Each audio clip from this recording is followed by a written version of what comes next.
আমরা সকলেই জানি যে South Indian film star Thalapathy Vijay তিনি তার একটি নিজের রাজনৈতিক দল গঠন করেছে, সেটা 2024 সালে।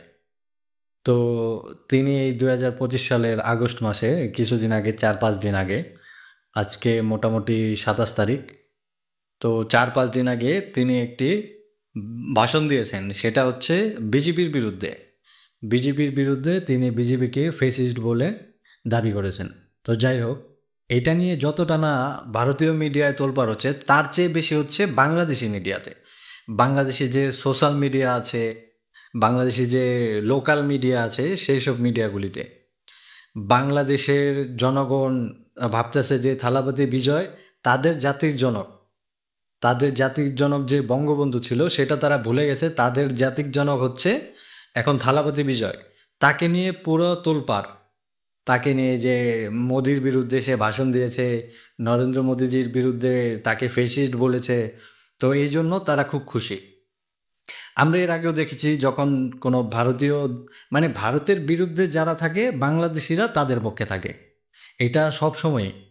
আপনি যদি দেখেন যে কোনো একটা ক্রিকেট খেলা হলে, এই 2024 সালে যখন 2023 সালে যখন ওয়ার্ল্ড কাপ হলো, ওয়ার্ল্ড কাপে যখন অস্ট্রেলিয়ার সাথে ইন্ডিয়া হেরে গেল, তো তখন তারা বলছিল তাদের নাকি চাঁদ রাত, তারা ঈদ উদযাপন করছে সেইখানে।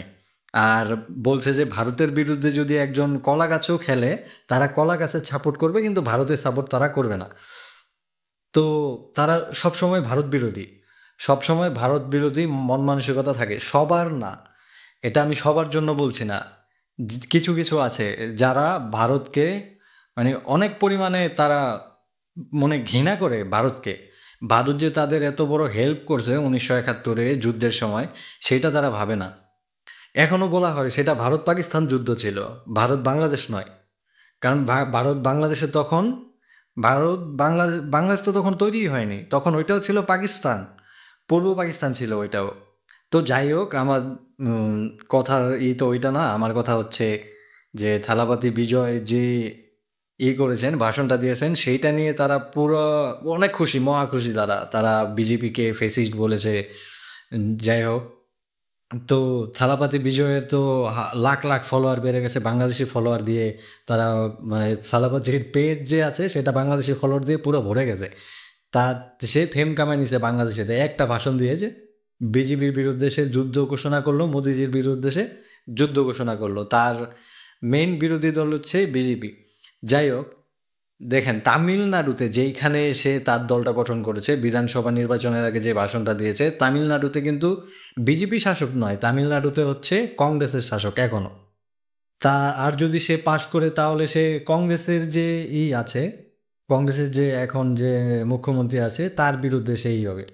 তো সে তো বিধানসভা নির্বাচনের আগে একটা ঘোষণা দিয়েছে বিজেপির বিরুদ্ধে। যাই হোক, সেটা কোন মাইন্ড থেকে সে বলছে সেটা তো বলতে পারি না, কারণ রাজনীতির ময়দানে দাঁড়িয়ে যখন তারা ভাষণ দেয়, তারা অনেক কিছুই বলে, অনেক প্রতিশ্রুতি দেয়। তারপরে হচ্ছে আমরা এটা করে দেবো, এটা করে দেবো। শেষ পর্যন্ত কি হয়? শেষ পর্যন্ত যেটা বলে সেটা হয় না, সেটা কিন্তু হয় না।